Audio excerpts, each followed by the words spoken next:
کہ آقا نے فرمایا کہ ہر انسان سے قیامت کے دن 4 چیزوں کا سوال. نمبر 1، انسان کی عمر کے بارے میں کہ کہاں گزاری، کیسے گزاری. اور دوسرا سوال عن شبابہ فیما ابلاہ، جوانی کے بارے میں سوال ہوگا. اور تیسرا سوال مال کے بارے میں، کہاں سے کمایا اور کہاں لگایا. چوتھا سوال عن حبنا اہل البیت. تو جوانی کے بارے میں دین اسلام مبین مقدس نے جوان کو جوانی کے استعمال کرنے کے لیے 2 بنیادی جگہوں کی طرف رہنمائی کی. نمبر 1، جوانی کو استعمال کرے تعلم میں، علم حاصل کرنے میں. اور علم کی 2 قسمیں ہیں بنیادی طور پر. یا وہ علوم جس کی ضرورت ہے انسانی معاشرے کو، ان علوم کا حاصل کرنا اسلام نے واجب کفائی قرار دی ہے. چاہے میڈیکل کا علم ہو، ڈاکٹر بنے، انجینئر بنے، یا دفاعی حوالے سے اپنے ملک کا دفاع کرنا ہے، اسلحہ بنانا ہے، جدید ٹیکنالوجی، میزائل، جتنے واجب کفائی. کوئی بھی حاصل نہ کرے سب گناہ گار. اگر کچھ حاصل کر لیں کہ جس سے ضرورت رفع ہو جائے تو کافی ہے. یہ ایک قسم کی علوم ہیں جن کو اسلام نے واجب کفائی قرار دیا. نمبر 2، علیہ السلام ورحمۃ اللہ، کہ انسان کی ذاتی کمالات کو پروان چڑھانے کے لیے جو وہ علوم جو اس کی تربیت کرتا ہے، اصلاح کرتا ہے، جو اس کی آخرت کو سنوارتا ہے، جس کے ذریعے انسان اپنی آخرت کو بناتا ہے، قبر کو آباد کرتا ہے. اور میں نے عرض کیا تھا کہ حدیث ہے، آقا نے فرمایا کہ انما العلم ثلاثۃ. نمبر 1، آیت محکمہ، اور اس سے مراد کیا ہے؟ علم عقیدہ. اور دوسرا ہے فریضۃ عادلہ، یعنی علم فقہ. اور تیسرا ہے سنت قائمہ، یعنی علم آخرت. آیت محکمہ یعنی علم عقیدہ، علم کلام کے ذریعے انسان طریق کمال کی معرفت حاصل کرتا ہے. صراط مستقیم کی پہچان ہوتی ہے، توحید کی، نبوت کی، عدل کی، طریق کمال کی پہچان. اور علم فقہ کے ذریعے اس طریق کمال کو طے کرنے کے لیے قوانین اور قواعد، حرام حلال کی پہچان ہوتی ہے کہ بالآخر آپ نے یہ راستہ طے کرنا ہے، کمال کا راستہ، صراط مستقیم کا.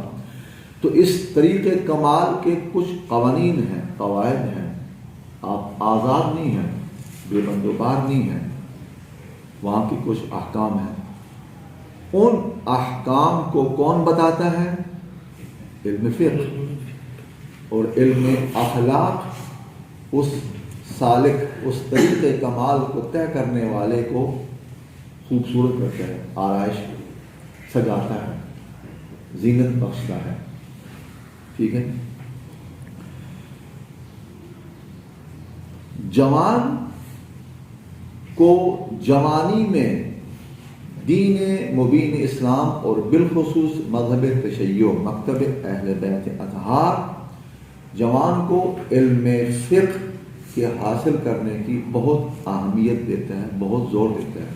یہاں تک کہ حضرت امام موسیٰ کاظم صلوات اللہ وسلامہ علیہ فرماتے ہیں کہ لو وجدت شابا من شبان الشیعہ لا يتفقه لضربته ضربة السيف ضربة بالسيف. فرمایا اگر میں شیعہ جوانوں میں سے ایسا جوان مجھے مل جائے کہ جو جوان ہے اور اسے حلال حرام کے احکام پتہ نہیں، علم فقہ نہیں پڑھا نہیں سیکھا، اور جوان ہو گیا، بالغ ہو گیا، عاقل ہو گیا، اس پر دین اسلام کے احکام واجب ہو گئے ہیں، نماز واجب، روزہ واجب، تجارت کرنی ہے، باقی سارے کام، اور ابھی تک جس کو حرام حلال کے احکام نہیں پتا، لَضَرَبْتُهُ ضَرْبَةً بِالسَّيْفِ، تو میں تلوار کی مار اس کو ماروں. اتنی اہمیت بھی ہے کہ جوانی میں احکام فقہی سے وہ آشنا ہو، مسلط ہو. یہ ایک بنیادی چیز ہے جہاں اسلام انسان کو، جوان کو اپنی جوانی بروئے کار لانے کی رہنمائی کرتا ہے. دوسری چیز ہے بندگی پروردگار، کہ ایک جوان جوانی میں مطیع پروردگار، اطاعت پروردگار کی طرف رہنمائی کرتا ہے. اور اللہ تعالیٰ چاہتا ہے کہ یہ جوان جہاں جہاں سے منع کیا گیا ہے وہاں اس کو موجود نہیں ہونا چاہیے. میں اس جوان کو وہاں نہ دیکھوں جہاں سے روکا گیا ہے، اور جس چیز کا حکم دیا گیا ہے وہاں سے اس کو میں غائب نہ دیکھوں. یہ خواہش پروردگار ہے، چاہت ہے. جب ایک جوان اس طرح ہو جاتا ہے تو آقا فرماتے ہیں، رسول اکرم صلی اللہ علیہ وسلم، سبحان اللہ، آپ سارے جوان ہیں اور اپنی جوانی پہ ناز کریں، فخر کریں کہ آقا آپ کے بارے میں فرماتے ہیں کہ ان اللہ یحب الشاب الذی یفنی شبابہ فی طاعت اللہ. میزان الحکمت جناب علامہ محمد علی شاہی جلد اول میں فرماتے ہیں کہ اللہ تعالی خود محبت کرتا ہے اس جوان سے. جوان محبت کرتا ہے خدا سے وہ اپنے مقام پر، لیکن جب خدا کی ذات اس سے محبت کرے تو یہ اس سے بالاتر مقام ہے کہ خود مولا، آقا، محبوب، وہ خالق، مالک، وہ محبت کرے اس جوان سے. الذی یفنی شبابہ فی طاعت اللہ، جو اپنی جوانی کو بندگی پروردگار میں گزارے، فنا کرے اللہ کی اطاعت میں. آخری حدیث کہ دین اسلام نے جوانی کے عالم میں اس عبادت پر بہت تاکید کی ہے، اور اس کی حدیث ہے جناب میزان الحکمت جلد 2 میں.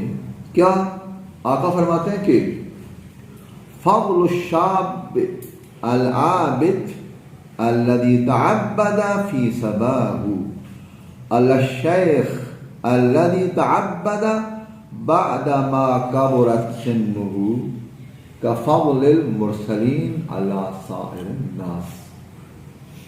کہ ایک دیندار، عابد، پرہیزگار، متقی، عبادت گزار جوان کی فضیلت اس بوڑھے پر کہ جو بوڑھا عابد ہے، دیندار بن گیا، لیکن بعد ما کبرت سنہ، ایک عمر گزرنے کے بعد، ایسے بوڑھوں پر اس جوان عبادت گزار اور متقی کی فضیلت ایسے ہے جیسے مرسلین کی فضیلت ہے لوگوں پر. جو ایک رسول کی کو فضیلت حاصل ہے عام لوگوں پر.